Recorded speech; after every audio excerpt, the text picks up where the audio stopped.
Hello, everyone. Welcome to Falcons Central Radio Show on the Pro Football Central Radio Network. I'm Aaron Freeman, joined by my good friend Scott Karasik. This week we're going to be talking about the Falcons' Week 10 win over the Tampa Bay Buccaneers, and we'll be previewing their Week 11 matchup against the Carolina Panthers. This week we have our friend Matt Harmon from a plethora of sites. I don't know, Matt, which site you want to represent today. I guess Black and Blue Review would be a good one. Well, since we're talking about Panthers, yeah, that would definitely make sense. I do the game film breakdowns for Black and Blue Review. Although technically I'm employed by Football Guys and Optimum Scouting. So yeah, I'm at a lot of different places. But for the purposes of here, yeah, we go with Black and Blue Review. Yeah, I had no idea you were a Panthers guy. I just was like, oh, this guy's a draft guy and an NFL like general kind of guy. And then like eight people were like, oh, he's a Panthers guy, get him. I like to say that my Twitter account and my football writing career in general has an identity crisis. So I guess Panthers would be the team I'm probably most familiar with. I covered them a little bit for the site formerly known as Draft Mecca last year, and I guess that's how I got started in it. Then I got hooked up with Bill just by sharing a few emails, so that's how I got with Black and Blue Review. What happened to Draft Mecca? Well, I don't know if you still follow the Twitter account, but I guess Eric and Parsons are busy fulfilling other life pursuits, I guess. But I don't think anybody's really doing anything on the site right now. That sounds about right. Yeah, sounds par for the course for our friends. Because writing about football doesn't pay anything. Well, no comment. No. I mean, compared to like other job pursuits, right? It doesn't really pay. Yeah, definitely. I mean, yeah, I write about football obviously, but I do have a quote unquote real job on the side too. So it demands a lot of attention, and financially, you're right, it doesn't always work out. Yep. Lucky I've got a job where I can watch film and have the fun experience of selling cars while I do so. That's nice. The job I used to have, I could watch film at, but this one now keeps me busy all 40 hours a week that I'm there, so I don't get as much of a chance to do that anymore, but I make it work.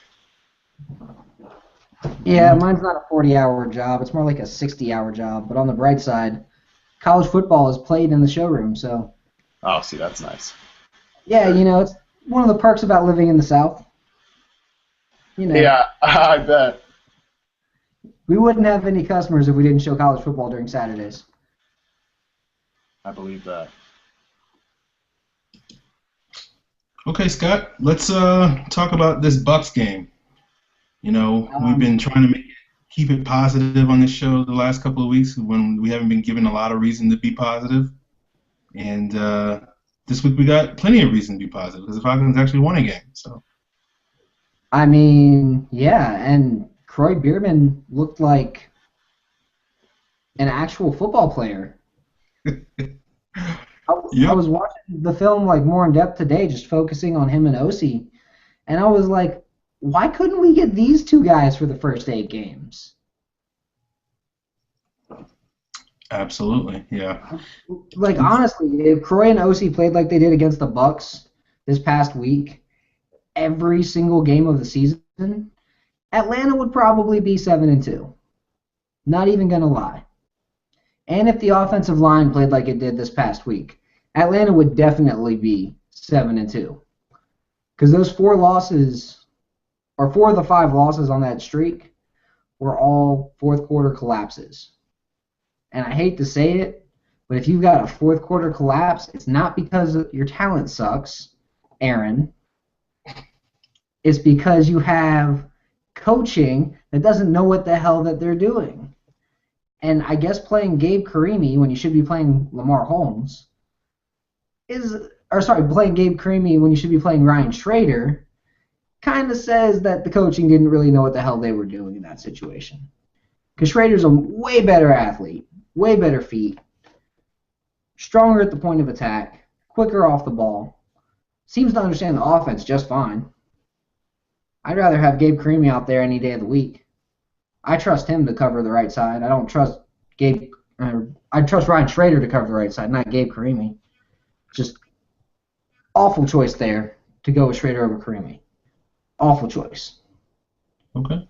Yeah, I don't disagree with that. I'm going to pump the brakes on the Ryan Schrader bandwagon a little bit because I want to see him go against somebody, good like Charles Johnson this week before I, fall one way or the other on the fence. But yeah, I do think Schrader. I think we talked about this back in August, but I thought there was a possibility that Schrader could outplay Holmes as the starting right tackle. So it's not surprising that he's done fairly well. But, and I'm going to admit this right now, Aaron. Yes. You were right. You were right. So far, Ryan Schrader has outplayed Lamar Holmes. Okay. Ryan Schrader right now looks like Skinny Claybo. Okay. I mean, as skinny as you can be for an offensive lineman, but still Skinny Claybo. Because, 305 pounds is still 305 pounds. Yeah. You see his basketball and his boxing backgrounds when he's out there. His kick slide, he punched, what was his name, Jacquez Smith on one play. He punched him, and Smith just went, ugh, and then tried re-engaging. By the time he tried re-engaging, this was the funniest part. He tried re-engaging. Schrader pushed him again in a pass block, and the guy just fell over and was like, I'm done. Yeah, I want to see if he can do that against Charles Johnson. Then I'll be real happy. So the over/under we're gonna have to do for Holmes, we're gonna have to do like we did for Holmes. We said 3 to 4 hurries, and maybe one hit, right?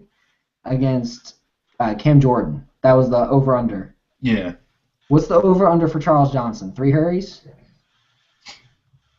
Yeah, let's go with that. Let's go with 3. I'm hoping that he can do the patented what Lamar Holmes did against Cam Jordan, which is just make him go wide around in the pocket. And if Matt Ryan has a clean pocket to step up into, and hopefully he will that now that Star Lotulelei is not going to play this week, that makes it a whole lot easier. Then Matt Ryan just basically step up and just wheel and deal and, throw at whoever Thomas Deku or Melvin White is covering. So that'll be a recipe for success. So Roman Harper. I'm sorry, I forgot about Roman Harper. Everybody should forget about Roman Harper because why is he still in the league? I don't know, but you could have named anybody in the secondary and it would have been accurate. So here's what I've been saying to my Panthers friends that I talk with on Wednesdays. Antoine Cason is horrible. Mm-hmm. Thomas Deku is terrible. Roman Harper is garbage. And Melvin White has a chance to be average. The best player in that entire secondary is Benny Benwickery, and he's probably a year or two out from being good. And he's been hurt for weeks and weeks. He hasn't played. I don't know if he's played since week 2 or 3. They had Charles Godfrey covering slot receivers. So speaking of hurt, is Charles Johnson, does he have a bicep injury? Because that's what it looked like the other night. He had an elbow injury, I think it was, is what Rivera called it today. And he said that he should be fine to play for the weekend. So, maybe that's true, maybe it's not. But right now, I guess they're optimistic about it. All right, and then Starr. Is he going to be out for the season? No. Reading the quotes again, he said it was serious, but not that serious, which is very telling, Ron. Thank you for that. But he did say that I don't think they expect him to be out for the injury. Actually, I read something today that said they might expect him back after their bye week, which is in week 12, I think. So it's after the Falcons game. Yes. Yeah. He's not going to play this week for sure. He's out for this week. So he's probably got a high ankle sprain, so it's serious. Yeah. But it's a 4-week injury, so he'll be back. Right. Yeah. A couple weeks after the bye. Mm-hmm. That's probably what you were looking at. What's up with Kawan Short? I know he's been nicked up the last couple of weeks too. He hasn't shown it on the field. Yeah. Short is probably, he's probably been their best player just because they're they're using him so well, which is nice to see because this coaching staff does a few curious things, but at least they've been wise enough to kind of keep him in those limited reps, which just allows him to do what he does best. I think he has been a little nicked, here and there, but nothing serious. So that should. Short is like young Babineau with bigger body, 310 pounds instead of 285. Mm-hmm. So he's a world record. He's just got to play from the 3-tech to beat it.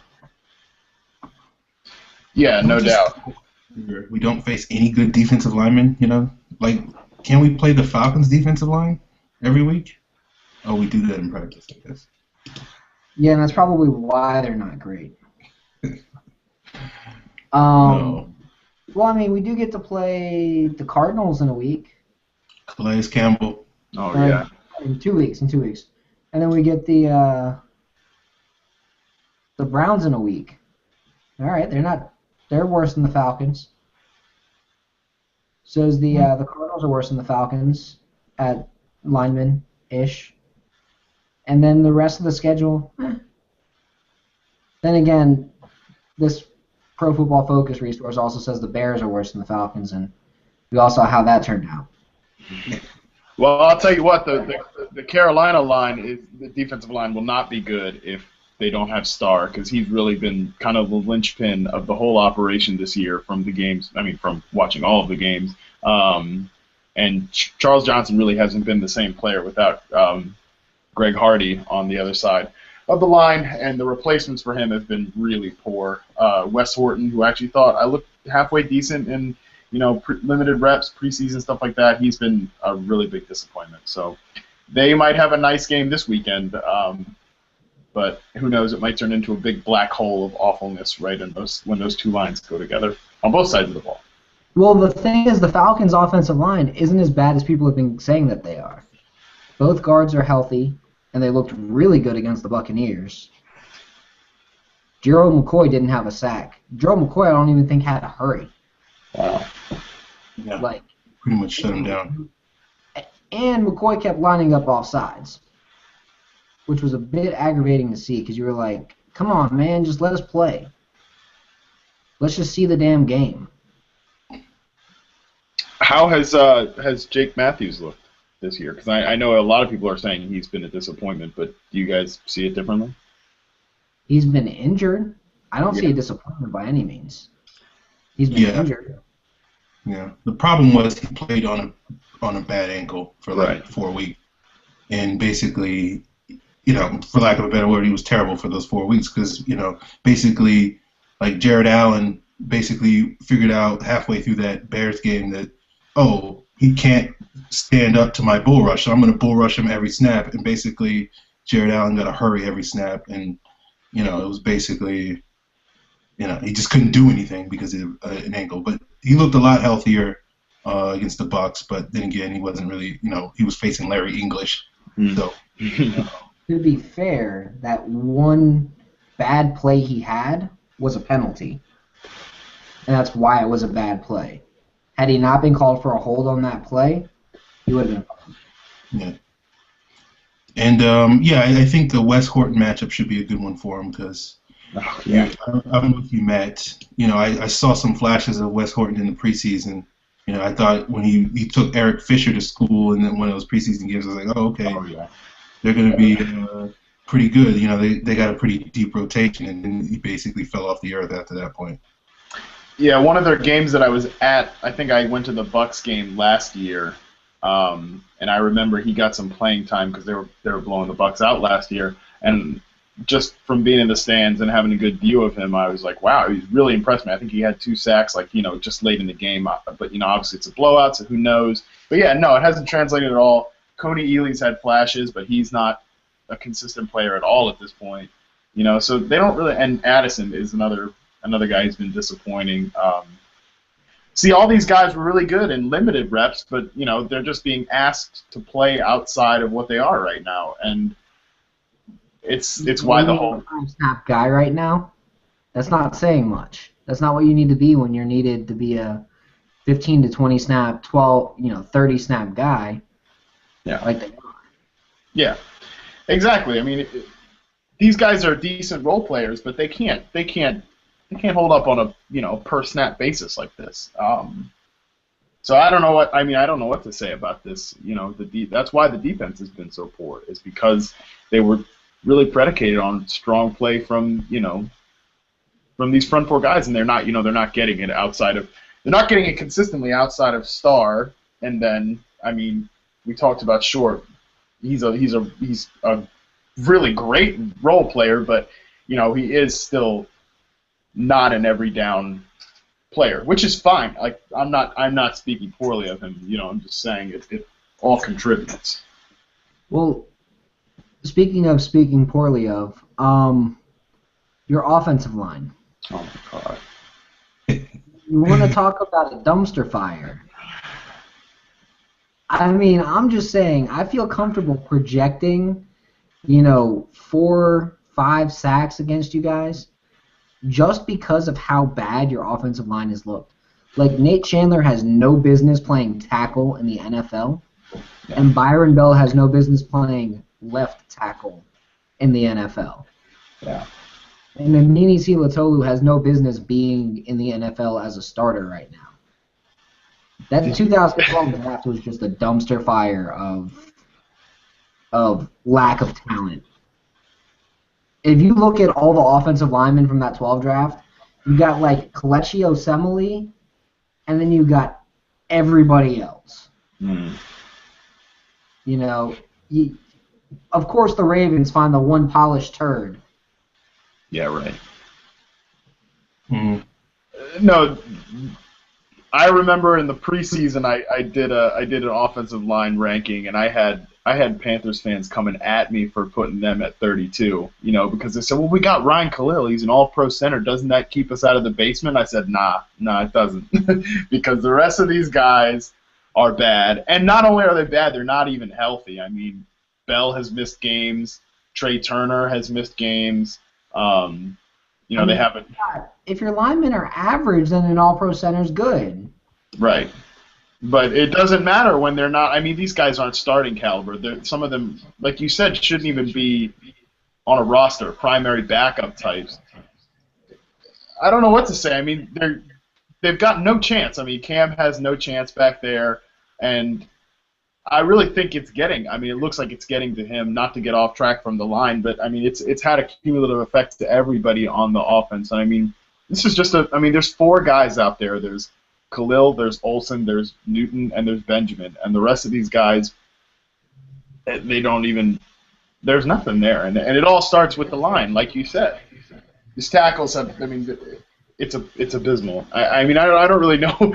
There's not a lot of in-depth things to say about it. It's just hideous. We just saw these guys get torn apart by the Eagles last night. it's really fresh. So, which is why I think that the Falcons could have another good day. Yeah. I'm not projecting, 56-14 or anything, but 24-21, something like that. I could see for Atlanta. I'm not gonna. It's hard for me to say that the Panthers are gonna beat anybody right now because of just. This was like the 4th game that they've let up over 37 points. So and when they've got beat, they've gotten whipped. So that's really discouraging. I guess you can lay the fact that that Carolina's gonna be at home. But I still, they've just been so poor in so many. What do they? They don't do anything well right now. So how can you say that they have a chance? I don't know how you can pick them to win. And you can't even say. The best chance that the Panthers ever have is that Cam puts the team on his back, but he doesn't even look capable of doing that right now. Well, they do have one game against Tampa Bay left. That's nice. If you wanted to have a team that was less dumpster fire than the Panthers right now, it is the Tampa Bay Buccaneers. Or sorry, more dumpster fire than the Panthers.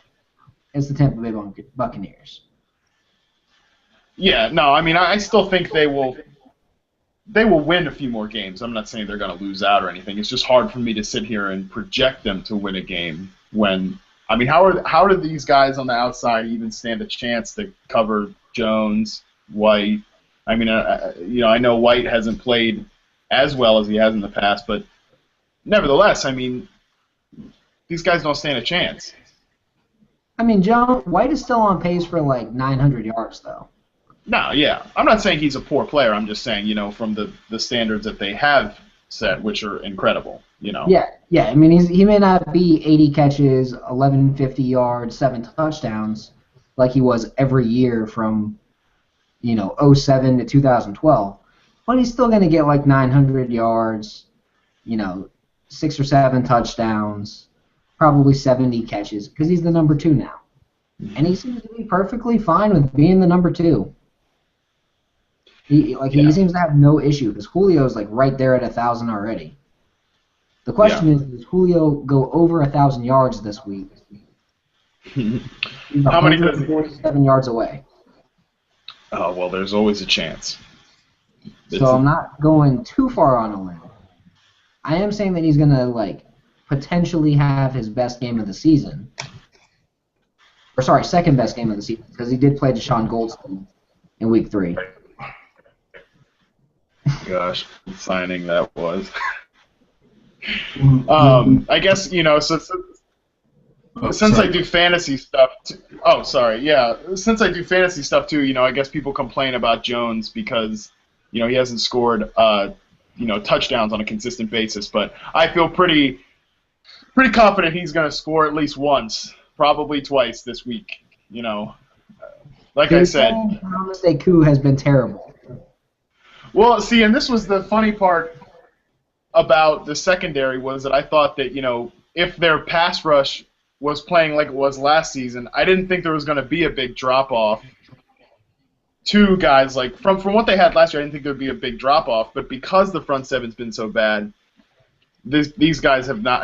Deku's had some pretty decent games, but he's horribly ineffective against the run. I mean, he's decent as a coverage guy, but he has no idea, he's what now? So you're saying he can't tackle?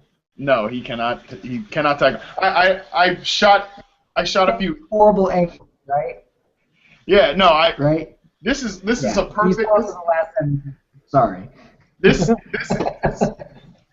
is a perfect example of a Panthers play that I saw over and over and over again. Watching the film this year was. You would see a slot receiver come across the middle. Charles Godfrey would obviously blow the coverage. The receiver would catch the ball.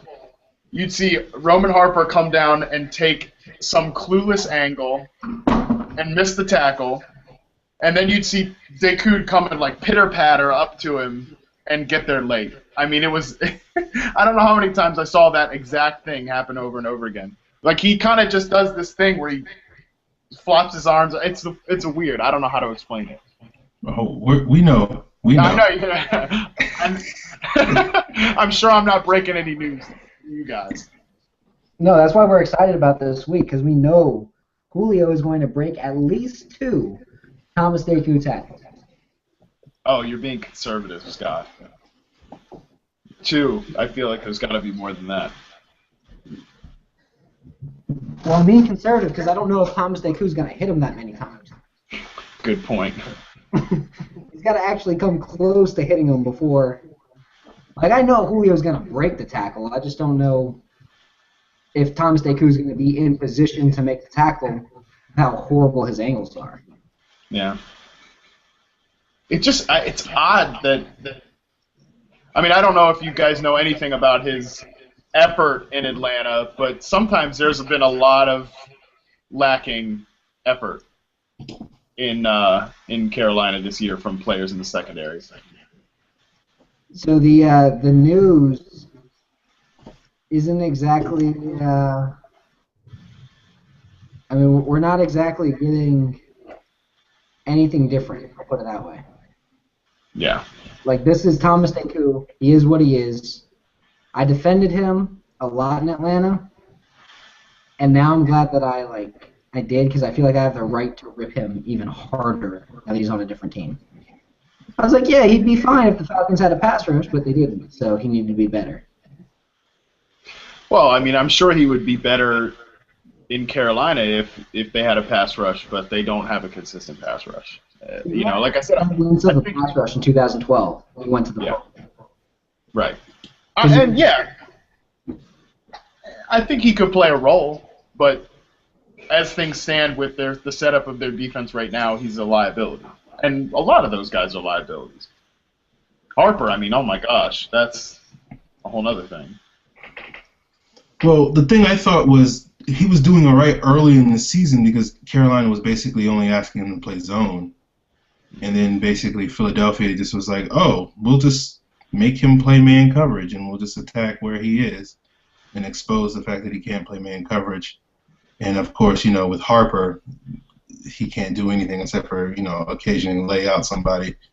But, I think it's going to be interesting with the matchup with the Falcons because unlike the Eagles, and unlike the Falcons of the past, Kuechly and Thomas Davis had to spend so much time in the past years playing the Falcons trying to cover Tony Gonzalez. And now the Falcons don't have that sort of difference maker in the middle of the field unless they play Roddy White in the slot, which they rarely do. And so it's going to be interesting to see if that frees up basically Kuechly and Davis to be more of the playmakers that they are because they don't have to worry about Tony Gonzalez wreaking havoc anymore. So maybe that'll help out their safeties, Panthers safeties. I don't know. We'll see. Yeah, well, it would be nice because they've had to do a lot of coverage responsibilities, in a lot of games this year because they have had such a weakness at, slot corner. Their safeties can't, drop down and cover. And particularly Davis is a really good coverage linebacker, but, that defense was at its best when those guys are all in attack mode coming forward, not going backwards. And they've had to do that way too much this year for, a number of different reasons. So one thing I've noticed is Roddy White played a lot more in the slot this past week. Like a lot more in the slot. And one thing that I think that does bad for the Panthers is it means that they're not going to see a lot of Roddy White out wide, which means that they're going to have a safety on him, which I don't think helps the Panthers. Scott, you're forgetting one thing. We're not a good, well-coached team, so whatever makes the most sense probably won't happen. All I know is when Roddy White and Julio Jones were lined up on the exact same side of the field this past game, Roddy White had three of his 6 catches and was wide friggin' open every single time. And the one time he wasn't wide open, it's because it was Roddy, it was Julio, and it was Devin Hester. And Julio ran a slant up the middle. Roddy kind of ran in this little short end because he was the wide receiver, Julio was the slot. And then Hester ran this like post, and had Hester not dropped the ball, it would have been a touchdown. Yeah, I remember that play. It was a beautiful play. They need to run that play. They need to run bunch concepts like that against every team. Yep. They used trips for like the first time all year last week, so maybe they can use it twice this week. Hey, let's see them do it every week against everybody, and then maybe they'll actually win games. Because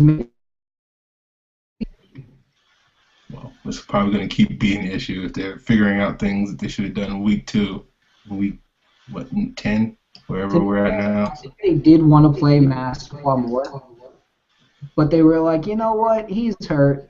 Let's sit him. Yeah, he didn't play special teams, so that told you that he was hurt because yeah, we're all about putting him on special teams. I went back watching the All-22, counted all of his snaps, all 6 of them, and every single one of them he was super slow coming off the ball, and he was just like, nah. You don't want him on the field right now. He's just not ready. I don't know why he was active, honestly. They should have put Tyler Starr in. Or even Javier Arenas. As weird as that's going to sound. Go Javier Arenas. Well, the idea is for Javier Arenas is if Devin Hester gets hurt, who goes back and is the punt returner? They used McLean on Sunday. Huh? I think it was McLean. Hester missed one of those punts. Because Arenas was inactive. Yeah. But I don't think they need Arenas because McLean was really good as a punt returner last year. He was. I think Arenas was only on the Falcons so that he wasn't on another team. Well, he's a Pioli boy. He is a Pioli boy. He's also, ironically, the pick that was traded for Tony Gonzalez. Yeah. I think they weren't fully trusting of Josh Wilson, too. So I think they were keeping him as insurance in case they needed to, swap out Josh Wilson. But Josh Wilson's been pretty good this year, the last couple of weeks. That's very true. Now that's surprising. Yeah. I'm surprised as well. Yeah. I live up in Fairfax, Virginia, which is right outside D.C., so I get to see a lot of Washington football, and I can definitely say that that is surprising. Yeah. Well, he's been pretty solid in nickel the last couple of games. He's made some plays, a lot more than McLean has the last 2 seasons. So that's one of the reasons why he's getting more reps over Bobby McLean. But it is what it is. Falcons, as long as they're getting production out of that position, great. So. I haven't gotten a chance to watch a ton of Falcons. How has Trufant looked to you guys? Because there seems to be some mixed opinions. I mean, some people say he's been a disappointment. I don't know. You're giving me the thumbs up here, so I guess you disagree. I mean, think great. The only thing that I can criticize about Desmond Trufant is that his hands are worse than Brian Finneran circa 2002. That he drops every pass that he touches. On the bright side, he plays cornerback, so it's okay. Yeah. He will eventually learn how to catch. But at cornerback, it's not really a hindrance to his job. Like, the only bad game he's really had all year was against the Giants, and it's because he wasn't really ready for, what's his name, Odell Beckham Jr., because no one had seen any film on Odell Beckham Jr. outside of his college film. They had no idea how the Giants were going to really use him. Mm-hmm. I have a feeling if that game was played this week, he would have looked fine against ODB. Well, Beckham's great, but he'll get to match up with the Kelvin coaster this weekend, I assume. They kind of moved Benjamin around a little bit, but that'll be interesting to watch. They're probably going to put Benjamin on Alford if they know how to coach. Yeah, well, the Panthers know a little bit how to coach. Because Alford has been the one that has been kind of up and down, very rocky, but it's kind of his nickname, so I think that's kind of intentional. No, he's been a typical second-year corner. Yeah. First full year starting. Yeah, Alford's problem is that he's... I love what he brings, but he's still about a year away. Yeah, it's a technique issue with him. It's he's basically Dante Robinson with ball skills, where there's times where his technique is just like, well, no, he's not Dante Robinson. That's not fair. Dante's technique sometimes you're like, what the heck are you doing, Dante? He's Brent Grimes, circa 2008. That's a good. Yeah, it's just he gets a little sloppy on his technique, and when you're facing someone like Mike Evans or Vincent Jackson or even Kelvin Benjamin, who is 6'5", and basically if you give them an inch more than you should, their length and size is going to make it into a foot. It ends up meaning that he's like a step behind on a throw where he can't really afford to be a step behind. So it's just something he has to clean up. Faster than Grimes. He'll get better. He'll get better eventually. Hopefully this week is the week of the big turnaround. And he posts what he did in that first Tampa Bay game. Or hopefully he does what he did against Baltimore and gets 2 picks. Because of pass rush. Hopefully.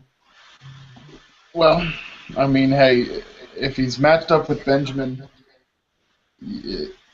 I don't know what to say about Kelvin right now because I mean he's a pretty. The trouble with all the Panthers players are that they're all very predictable. You know, the whole team is super predictable, and I guess from a one sense, Kelvin's not predictable what the results are going to be, but that in itself kind of lends itself to being, predictable that he's going to do his good things and he's going to do his bad things. I mean, that's why I've tried to call him the Kelvin coaster because it's up and down, up and down, up and down, up and down until you get sick watching it. So is it easy catch? You know it's going to be dropped. Hard catch. You know for whatever reason he's going to randomly hold on to it. I guess that's the super simplistic way of saying it, and like I'm not saying that you're wrong because that's very true. He does drop these really routine catches, and then he'll make a ridiculous catch like he did between Richard Sherman and Earl Thomas in that Seattle game. I mean, that was one of the best catches you could ever ask a receiver to make, much less a rookie between two of the NFL's best defenders. I mean, so you get those things like that from him, but yeah, he'll make simple mistakes like that first interception that came through against the Eagles. I mean, Benjamin just quit on the slant route. He just, for whatever reason, who knows why, he just stopped. And I'm not saying that he's... Say that again? Every young wide receiver ever. Right. Like Roddy White did a lot of the same things early in his career. Like unless you get like a Larry Fitzgerald or a Calvin Johnson, who's just super mature, super mature on and off the field. Unless you get one of those guys, which those are top 10 players every year, you're not getting one of those past the top 10. Unless you're lucky enough to get Brandon Cooks, and even he's just not an all-world on-field guy yet. Mm-hmm. You're not going to get great results like that. He's going to have someone come up behind him and just go, bam, quit being an idiot. Yeah, and look, I mean, it's not all his fault. I mean, he's been targeted 82 times this season. I mean, he's their whole passing game outside of Olsen. And that's a lot to ask for a guy who was still pretty raw. He's exceeded my expectations for sure. I think he's exceeded a lot of expectations, and there are some people who still don't want to admit how good he is, but I think they're probably just holding on to their preconceived draft notions about him. But he's definitely better than I think a lot of people thought he would be coming into the NFL. It's just he's still inconsistent. Yeah, me too. Like I had him as I don't even know. I definitely ranked him outside of my top 10 wide receivers, but coming into the draft. So I don't know. I mean, I think that he has to carry the passing game right now. He's not ready to carry the passing game, but it's kind of a what do you want to do? Because I know Ethan Harriman, who I think we all mutually know. He compares him to T.O. And while that's not, he's not as great as T.O. is, he probably never will be. But it's kind of the same thing where you have to live with you got to live with the bad to get the good. So that's why you litter him with all these targets, because eventually he's going to make one or two or three great plays, but there's going to be a lot of downs. There's going to be a lot of that. I had him as my 14th best wide receiver because he was very inconsistent, because he ran a 4.61, and because I thought he was out of position. Yeah. I honestly thought teams should have moved him to a tight end H-back type role. Yeah. No, I said a lot of the same sort of things. I said he would make a great, like a big slot receiver. Sort of how the Saints used Jimmy Graham, how they used Marcus Colston, when he was really good. I thought he'd do great in that sort of role. He's been a lot better as an outside receiver than I thought he'd be. I still think that the Panthers would be wise to use him there, but then they have, Cotchery or Philly Brown or Chase Savant on the outside, and that's just not good. So will the Carolina Panthers use their top 10 pick on wide receiver? Well, if they pick in the top 10, it does look like there's going to be a lot of good wide receivers again this year.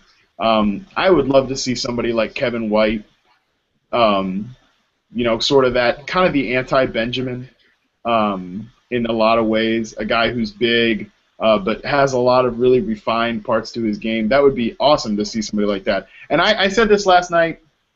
I really wish that I could trust them to just sell out and fix the offense, because that's clearly what needs to happen. But they're probably part of me thinks that, Dave Gettleman, who I believe in as the general manager, and I don't believe that any of this that we're seeing right now is really his fault. I do think, he's very much like BPA, best player available. He's going to want to fix up, he's going to want to add more defensive linemen for whatever reason. But they need to address wide receiver, but they need offensive line help. They need new running backs. And then that's just one side of the ball. They need at least 5 new starters next year on offense. So I don't know what they're going to use their top 10 pick on, but it better be on offense. Offensive line. Yeah. Left tackle would be nice to protect Cam Newton's ass. Yeah. Like I said, I don't think that this was a lot of Dave Gettleman's fault. The team definitely was not expecting Jordan Gross to retire last year. That was pretty killer. He was a free agent. They already had cap troubles. But I think they really expected him to be back. And I'm sure if given the choice, he probably would have come back. I don't know the guy, but I'm just, I'm assuming there. He probably would have come back to Carolina. I don't think he would really want to play anywhere else. But, when he retired, his retirement press conference, he was like 235. So obviously he was not into it anymore. And I don't blame him. I wouldn't want to be an NFL offensive tackle either. But, yeah, they weren't expecting that. And I think that's really been a killer because everything has gotten worse since then on that offensive line. So, yeah, they need a left tackle. They needed one. They needed like a guy to hold down right tackle and eventually move over to left tackle. I was saying that since like 2009. And they never got that guy. They had Jeff Otah. Oh, my God. Yeah, but Jeff Otah had no business in the NFL. Come on, guys. No, he's a Pitt fan. Oh, I loved Jeff Otah when he played for the Panthers, but he never really played for the Panthers. Yeah, he did. He did basically play one good season and then fell off the earth after that. That dude was great. He was a great player. He was a great NFL right tackle, and he would have been one forever, but he got too fat and had bad knees. That's not a good combination. So no, I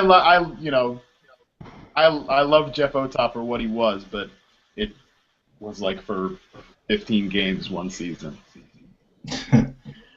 Matt, we got to talk about Cam Newton. What's going on with Cam Newton? Okay, so Cam, actually my latest piece, not this week, but last week's piece on Black and Blue Review was about Cam. I tweeted this out before I came on. I was trying to watch the film of the game before I came on, but, it came up with some error message that said, you can't watch this during Monday Night Football. I'm like, oh, but it's Tuesday night. So I haven't got to see any of this week's game yet. But with Cam, it's a combination of a lot of different things. We've already discussed that. And we've seen a lot of his mechanics regress back to, a lot of poor this year. So he's still, throwing off his back foot. He's still throwing flat-footed. It is really it's a lot of mechanical issues, but I also honestly I think it's some mental issues, and this is me purely speculating on a guy's psyche, which I don't really like to do. But if you just watch him play last night, he looks like he's over this. Like he's been carrying this offense pretty much since he was a rookie, and now he's on this iteration of the team that's just a complete mess. And I don't think it doesn't look like he's enjoying playing football at all, and I don't blame him because, some of those, like we saw those tackles and Amini Sidilu get thrown to the ground by, an Eagles defense that's aggressive, but they don't have any, it's not like he was playing against Sue and, Julius Peppers circa 2005 or anything like that, so they don't have any of those guys. It's just he has no chance over there with these guys, and I think it's starting to get to him mentally. And I don't think he's healthy. You know, that's what, if you read a lot of the press conference quotes today, that's what they all said was, he's healthy. No, he's fine. Even Cam is like, no, I'm fine. That's not an excuse. This is not ballet. It's football. It's a physical game. You know, I'm fine. But I don't think so. I mean, he looks slow. He looks banged up, and he's been this whole year. I think is just kind of a lost year for Cam, and unfortunately, that's too bad. But I think that's just the way it is. You know what? I'm glad to hear you say that because it makes me feel like the Falcons are going to finish with more than 3 wins, like Aaron's been projecting for about 6 weeks. Good luck with that. All right. I'm still sticking by it, but we'll see. Oh, I think they win this week. I think they beat the Panthers again. I think they beat the Saints again. You know, I do think they sweep the division. Not that that's any great shakes. You know, Atlanta might make the playoffs at 7-9. It's true. I think that's optimistic, but I don't expect them to win all those division games. All right, so they'll lose to the Saints, and the Saints will make the playoffs at 7-9. I think you're falling into the same trap people fell into after that Week 3 win over the Bucs. You just cannot take beating the Bucs to mean anything other than you just beat the second worst team in the league. Second worst? They might be the worst. I think the Jaguars. The Raiders find ways to go from kind of winning a game to getting blown out by the end of the second quarter. I think the Jaguars are the bottom. I put the Raiders right above the Bucs. I think the Raiders could beat the Bucs, but they play in the AFC, which suddenly the AFC became really good all of a sudden. Yeah, which is exactly what we weren't expecting coming into this year either. So that's why the NFL, I guess, is always fun. Yeah. Unless you're Cam Newton, it doesn't look very fun right now for him. I think with Cam, they set him up. Oh, totally. They're like, they gave him nothing to work with, and it was one of the reasons why I think most people predicted the Panthers to finish last in the division this year, because it was just like, they got by with their defense last year. It was a lot better than most people predicted, basically because that front four was magnificent. Thomas Davis continues to be, immortal for some reason. Amazing. And so, like, now it's like, okay, well, front four's gone, and this is the Panthers team that people were expecting to show up all season. But, like, early in the year, they showed a little bit of a fight, so it seemed like, oh, maybe the death knell of the Panthers was a little bit premature, but now it seems like, no, we're pretty spot on with that. So. Nope, they Michael Vick them. Yeah. That's why I'm saying they got to sell out to, fix that offense over the offseason, because otherwise I think Trent Dilfer said it last night, we might never get to see what Cam Newton could have been. And that might be right if they keep setting him, like you said, setting him up like this. And, not to mention, like, we're talking about all this personnel stuff, and, obviously that's right. This is a substandard, group of NFL players. But, couple all that with the fact that he wasn't healthy. He missed all of the offseason. He's still a guy who he was super raw coming into the league. There's still a lot for him to learn. And while he looked like he had made some great strides as a passer this early part of the year, when things started deteriorating, it's easy to fall back into old habits when you're not getting all the reps, when your body's not right. I think it's totally, understandable why it's happening to him. And also, I mean, hey, he might always just be a streaky player. He's always been streaky since he came into the league, and he might always be that. He's still pretty damn good, but he just always might be a little bit up and down. I think the issue that Cam Newton has, everybody likes to say, oh, Matt Ryan only looks good because he has all those good targets. No, if you gave Cam Newton the same targets Matt Ryan had, Cam Newton would probably look like a world beater. Matt Ryan would probably look like crap behind the offensive line that Cam Newton has. and the receivers that Cam Newton has. Like, I think Cam Newton's getting jobbed right now. I think they're basically saying, hey, you're good enough to win games on your own when no quarterback can win games on his own. This is why I hate the argument of quarterback wins. I think it's the stupidest argument people can make for how good a quarterback is, because quarterbacks don't win games on their own. You have to have at least average defense.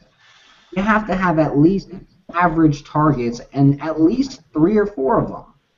You know, at least a running back, at least a solid number one wide receiver, at least a tight end, and then at least a second one of one of those other targets to have an effective offense in today's NFL. You know, and you need to have an offensive line that can at least give your quarterback enough time to do a 3-step drop, pop the ball out, you know, to one of those 4 guys. Carolina doesn't have any of that. They've got a kind of wide receiver number 2, Kelvin Benjamin. They've got a solid tight end. They've got 2 running backs who are all right, but not great, who are never healthy. And they've got 1 of 5 offensive linemen that they need. Maybe 2 if you like Trey Turner. I kind of like Trey Turner. I like Trey Turner. You know, where Atlanta was back in 2011 on the offensive line, where they had, you know, 2 solid guys, Sam Baker and, you know, Joe Hawley and kind of Tyson Clabo at the time, but Clabo was already starting on his downfall. And even the running backs, like the worst part about those guys is they're never allowed to get into a rhythm. I mean, I don't think Williams looks terrible now. He doesn't look like a very good player anymore. But for years, they've never allowed those one running back to kind of take the show over. They've kind of been like, oh, great, well, Williams, you've had a great run. Let's bring Stewart in. You know, it's never seemed like they knew they had these 2 great running backs, but they didn't know what to do with them. And they still don't know what to do with them, and now they're not great running backs anymore. You know, so that part has always frustrated me watching the Panthers, is just that inconsistency of what's our direction in the running game. You know, which we don't let either of these guys get into a rhythm, and then they use Cam as a primary rusher, which is just, you know, a disservice to his skill level. And, you know, yeah, he's getting jobbed right now because they've tricked themselves into this argument that he could carry the team because they had been asking him to do it for so long, and he had been doing it pretty well. But you can't do it for this long, and this is by far the worst offensive line, at least, that he's worked with. Maybe not receiver core, but offensive line, definitely. This is the worst receiving core he's ever had. Because he's always had at least a number 1 wide receiver in Steve, never aging, always determined, always going to, you know, punch a cornerback in the throat. But I would say that Benjamin this year has been pretty equal to what Steve was last year. Steve wasn't a very good player last year. I mean, it's the off field that Benjamin doesn't bring. Maybe sure. On they were the same, but that off field, that leader, that guy in the clubhouse that gets everybody riled up. And then they go, oh, hey, look, the pit bull in the corner is angry. You know, that's what Steve Smith was. He was the pit bull in the corner that if anybody didn't do their job, they knew he was coming for them. Yeah, I love Steve Smith. Steve Smith's like my favorite football player ever, and that ended up. I think what you're saying is actually a lot of why they ended up cutting Steve Smith. Apparently, really knows, but I think they wanted Cam to be that guy, and that's not Cam. Yeah, they didn't want Steve to do it anymore. So you know how they always say these 2 are the heart and soul of a defense. You know, yeah, it's a middle linebacker and a strong safety, or it's a pair of linebackers like Bowman and Willis. Well, you had Cam Newton and Steve Smith for that offense. You got rid of the soul. You still got the heart, but there's no soul in that offense. You need someone to go with them. Yeah, they need more of that. They need a lot. I don't know. It's a mess, and there's no solutions this year. But as far as the receiving corps goes, it's a poor group. but it's always been a poor group. You know, I mean, LaFell, Ginn, they weren't good players last year. They weren't and Avant has been solid, but I mean, he's your number 2, your second best guy. That's not good. I mean, you're not going to win that way, as they say. People wonder why I'm a critic of Ron Rivera, because I just think Carolina has gone the complete wrong way of building a team around Cam. Like, you know, what you said, Matt, earlier, it's like, yeah, he is streaky. He's always going to be streaky. You know, it's a guy who basically never learned how to play quarterback, and his mechanics are erratic, and he's going to throw off his back foot. But, you know, in order to do that, in order to win that way, you can win that way. I mean, Colin Kaepernick's basically the same way. Just look at the 49ers and all the games they've won the last couple of years with him. Yeah. And it's like, how do you win that way? You run the football, you put a good offensive line in front of them, and you put a defense that can, you know, keep the points low so you don't have to get into these shootouts, because he's not built to throw the ball 40 times a game and score 40 points a game. And they did that for the defense, but, you know, the offensive line, they basically just crapped the bed on that, and they basically sat on their, you know, thumbs with the wide receiver core basically sitting, you know, who they had, David Geddes and Brandon LaFell. They were just waiting for those guys to step up. And then they paid their running backs $6 billion. You know, they have good running backs, but, you know, it's sad when the best running back on your team is Mike Tolbert and he's a fullback. And it's just like one of those things where it's just like they just completely have built the wrong team around Cam. And, you know, Cam's so good that he basically has been carrying them these last couple of years. But, you know, as you say, eventually that's going to wear out. And, you know, hopefully you hope that Gettleman, or if you're a Panther fan, obviously for a Falcon fan, you don't hope this at all. So, you know, you hope that, at least if you're a Panther fan, that, you know, they get it right and they start building that team the right way, which you can pretty much say the same thing about the Falcons currently as well. I would, at least, but we'll see. Well, what you're seeing right now, Aaron, kind of like you said, is it's the remnants of a GM that overspent, like sold out to keep a 2-14 team together. You know, I mean, when Hurney went on that wild spending spree to keep all of, not even to bring in a bunch of outside guys like, you know, Daniel Snyder or Al Davis, you know, he kept a bunch of his own crappy, mediocre players. So, and now we're seeing the effects of that. I mean, this is what happens. So, at least they're going to hopefully be out of cap hell a little bit this offseason, and maybe they can make some moves then. But you're right. I mean, Rivera, I'm still a little not sold on him as a head coach. I mean, he had 12 great games last year, but the rest of the sample size has been very poor. You know, they have not been a very good coach team for the duration of his tenure. So who knows if he might not survive this mess either. He can join Mike Smith. Yeah. They can go coordinate the USFL still around, or the UFL? The UFL is not, but the FXFL is. Okay. So the Provo Power or whatever, whoever, I don't know, they can coordinate the defense on that team. Right. What a mess. I trust Ron Rivera as a defensive coordinator more than I trust Mike Smith as coordinator. Yeah, no doubt. What a lot of old players from Jacksonville have told me, I don't trust Mike Smith. It's fair. I can't dispute that. Now that the fact that they're actually playing guys where they should be playing, like, you know, Malachi Goodman at right defensive end, and they're playing, Tyson Jackson at left defensive end, and Jonathan Babineau in the free technique. Peters is getting a good mix of technique. Hageman's actually seeing the field a little bit more. Well, not this week because he was stupid, but when he gets back to being not stupid, he should be okay. Like, I can understand cutting his snaps for the week thing. Now it's probably a smart one.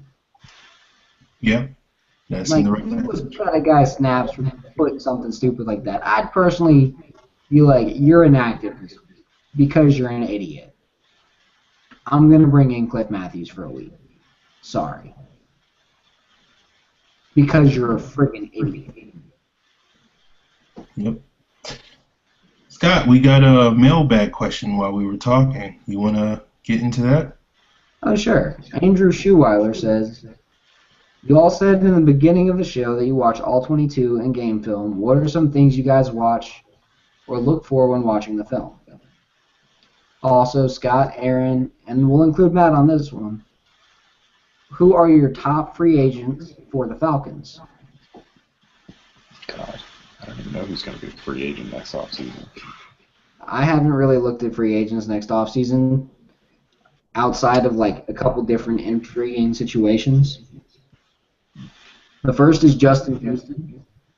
If Houston basically tells the Kansas City Chiefs to go screw themselves, then maybe they'll let him walk.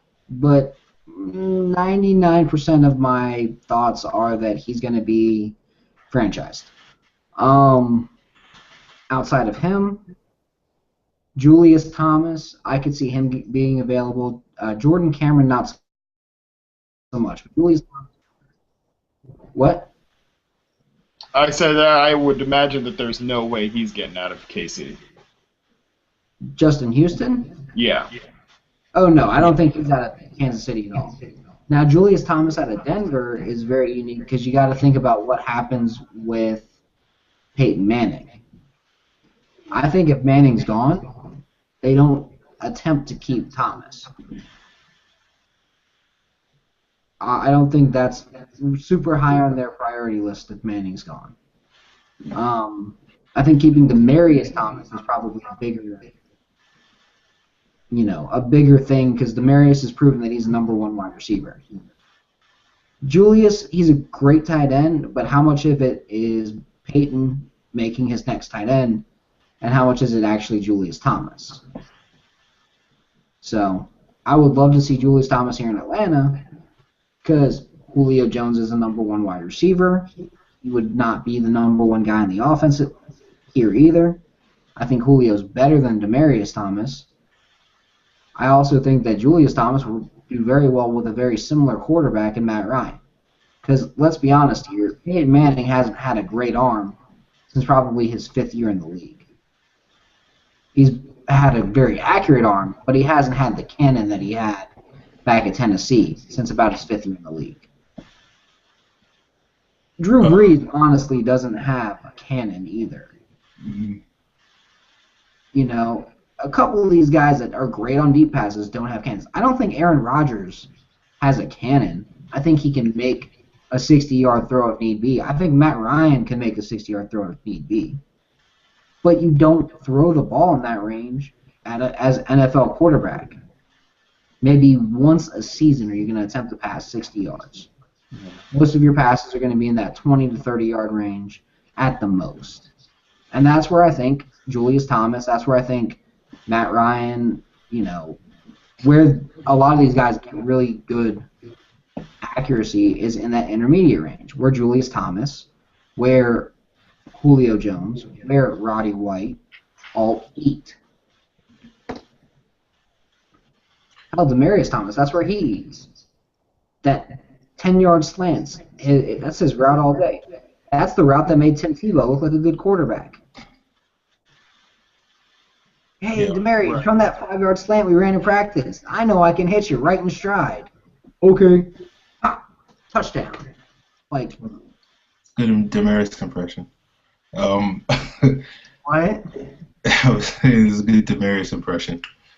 But I guess if I was picking my top free agent, and since it's November, I can live in a fantasy world as opposed to once we get to the actual off season, I'll start thinking realistically. But I guess my top free agent would probably be Ndamukong Suh. I figure if Arthur Blank can hold off paying that check to Julio Jones for another year, he can probably afford to throw $100 million at Ndamukong Suh. If they, probably got, Paul Solia and Tyson Jackson and Sam Baker and Harry Douglas and, a number of older players that are not playing too well. So if he cuts Tyson Jackson and he cuts Sam Baker, Julio Jones is already counting $10 million this year to the cap. This coming year to the cap, he's already on there for $10 million. He could lower Julio's cap hit to about 8 that first year if he just writes the contract properly, and put most of the hit in that third, fourth, fifth, and sixth year instead. The same way he did with Matt Ryan his first 2 years versus that third, fourth, fifth, and sixth year. Why wouldn't you just do that with Julio and sign Sue and build around Sue?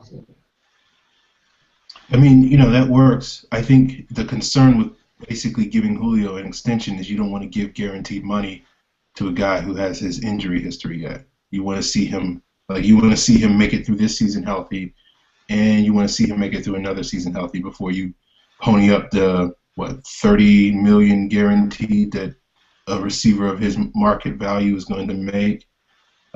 So I think that's probably the reason why you wouldn't do it. But basically, I'm of the mindset of pay Julio whatever he wants, because right now he's the only, him and Matt Ryan and Desmond Trufant. After those three guys, there isn't a lot of marquee talent on your roster, so you might as well lock up your marquee guys for a long term. But So that being said, how fun would that defense be with Paul Soliai, Ndamukong Suh, Rashid Hageman, learning and getting better, and if you could somehow keep Corey Peters? I'm all about that, man. I like that D-tackle. Oh, wait, hold on. You don't need to keep Corey Peters in that situation because you got Jonathan Babbitt now. You just move him back to defensive tackle and actually run a 4-3. I wish. In that situation, you have 2 at 1 tech, and you play Babineau at 3. It's a win-win for everybody. Yeah. Especially Aaron Freeman, who gets to see Babineau have one-on-ones. One more. Well, really one-on-none, because you're going to put 3 guys on Donkey Kong throwing around offensive linemen like barrels. And, yeah, I mean, if you want to pass rush, that's the best way to do it. You sign Sue, you draft a guy like Randy Gregory in the first round, you actually play Massaquoi, you let Bierman and OC go, or you keep OC and you let Bierman go, and you just play Massaquoi a lot, have Goodman at the other defensive end spot. I'm kind of liking this defense you're building here, Aaron. Yeah, I mean, it's probably not going to happen by November, so. Yeah, I know it's November. Well, I like it. Or if they actually ran a 3-4, you could keep Corey Peters and, actually play a real 3-4 for once. Yeah. To answer Andrew's first question, what are the things I look for when I'm watching the All-22? Mainly I'm looking at, basically when something good happens, why does that happen? Like if Steven Jackson has a 27-yard run up the middle like he did against the Bucs, I'm looking, okay, which guys hit their blocks on that play? If he gets knocked in the backfield for a 3-yard loss, I'm looking at which guys didn't hit their blocks on that play. So it's really more, and the same goes with pass rushers and the defense and coverages, and I'm looking at why Matt Ryan is throwing passes to certain people in certain situations, the routes guys are running in certain situations, that type of stuff. So it's really just trying to get into the nitty-gritty of why plays work and why certain plays don't work. So that's what I'm looking for.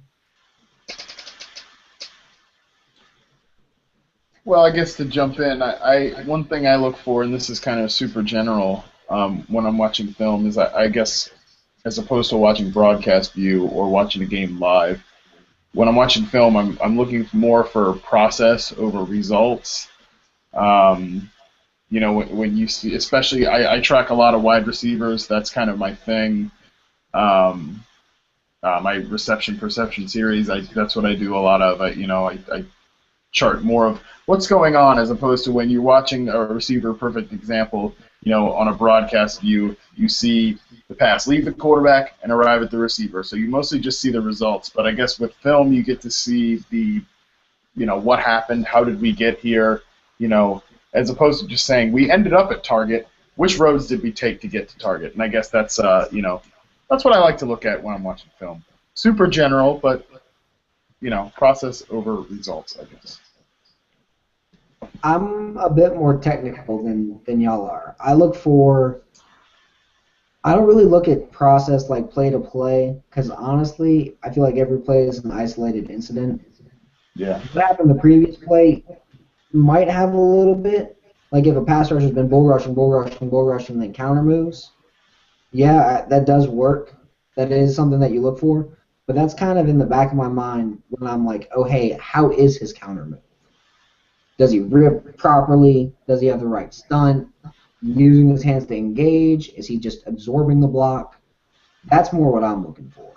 And then for linebackers, you can see what the scheme is calling for by how they're acting. If they have to snap for a second, that's because it's a read and react. And as much as I hate read and react defenses in today's NFL, sometimes you see it and you're like, oh, our linebackers aren't aggressive. But then you're like, wait, the scheme is probably calling for them to make a read and then react. And I know it probably drives guys like Aaron up the wall because the linebackers don't look aggressive, but that's been the way the Falcons' defense has been. And having one or two linebackers try and do the job of three different guys doesn't seem to work. I don't think Atlanta has enough speed on the field. What drives me up the wall is, guys being in position to make plays and they don't make the plays. Missing on tackles, not beating blockers. That's what drives me up the wall, and I don't see enough of that from the Falcons linebackers. I see it all the time from other teams' linebackers against our offensive line, but I rarely ever see it from our linebackers against other teams' blockers. So that's what drives me up the wall. I can understand that. That's frustrating.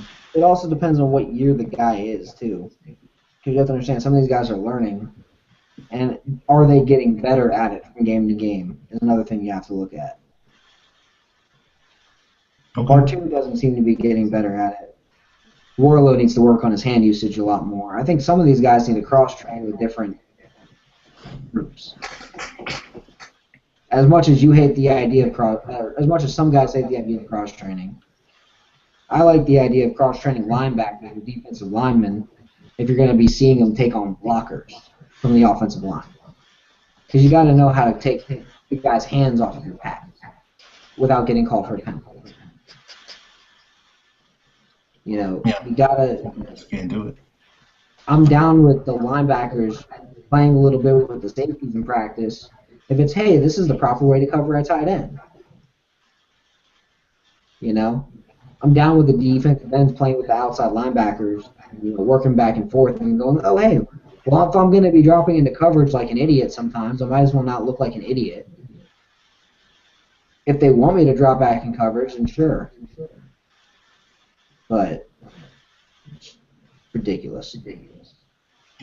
I get tired of seeing people like Malachi Goodman, all 280 clunky pounds of him. I shouldn't be that mean. He's not clanky overall, but he is clunky when he's in coverage because he has no business dropping back into coverage. Paul Soliai dropped back into coverage 2 plays this past game. Love that zone blitz. 20 pounds dropped back into coverage, and it was one guy, not two. The only time that should happen is if it's 2 guys, and they should both be cornerbacks at 180 or a little bit less. But that's the only time you should have 340 pounds drop back into coverage, not Paul Soliai. Okay. All right. Matt, plug what you need to plug since you're at a million sites once again. Black and Blue Review. You can see Matt's Twitter. Where else can people find your stuff? Yeah, my website is thebackyardbanter.com. The lower third actually features the logo for it.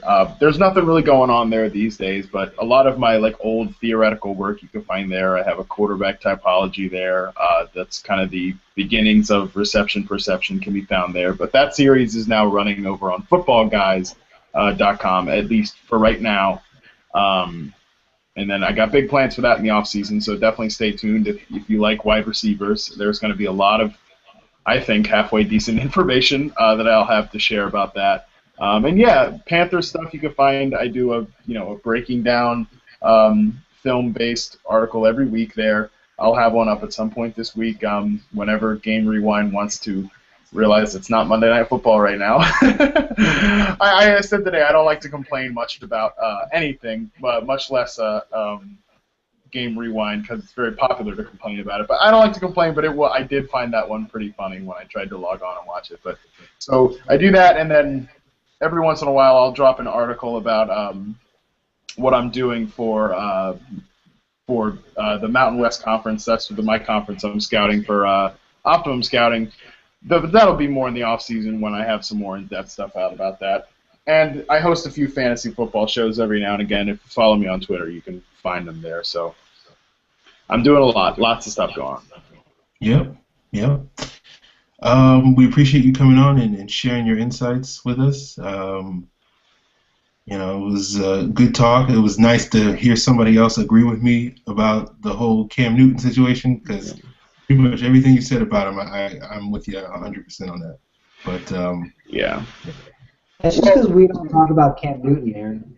Yeah, I know. I mean, I never get to vent I live in North Carolina, so I get to see a lot of Panthers games, and I like Cam. I think he's a good player, and I think he could be a great player if Carolina wasn't so bad at putting talent around him. So.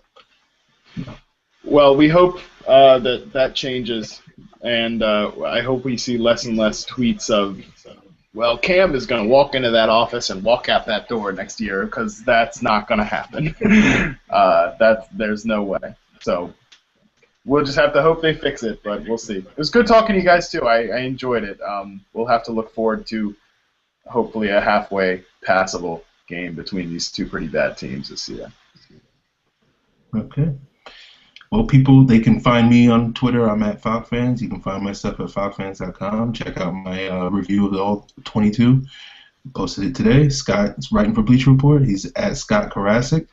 Don't forget to follow Pro Football Central at PF Central. Follow the show at Falcons PFC. Send us those mailbag questions. I know the season has been hard on all of us.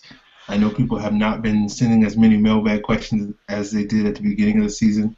But, we are willing and able to answer your questions. We appreciate Andrew for sending in that late mailbag question so that we had something to answer tonight. And hopefully, Andrew consistently sends something in every week. So hopefully he'll have something for us next week and other people will too. So that is our show for tonight. And stay tuned for next week. And hopefully you will get to see this Matt Ryan jersey again because the Falcons will have won a game. So we'll see. I'm just going to say, Aaron, I hope you're wrong. And we're going to close the show with that.